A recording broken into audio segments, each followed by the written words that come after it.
vocês o treinamento básico para uma pessoa quando quer mergulhar. Agora, o ruim disso tudo é para quem fuma, porque quem fuma é assim.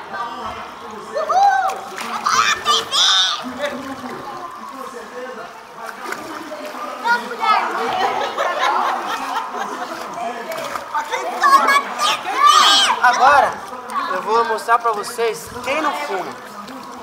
Sai daí, Rony!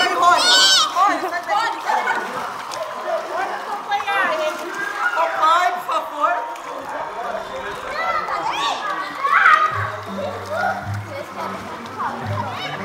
Só a diferença? Viu como que é a diferença?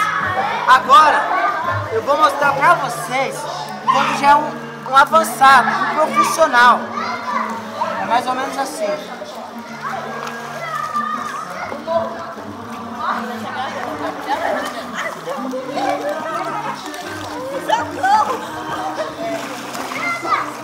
Sai daí, Rony! Menino chato!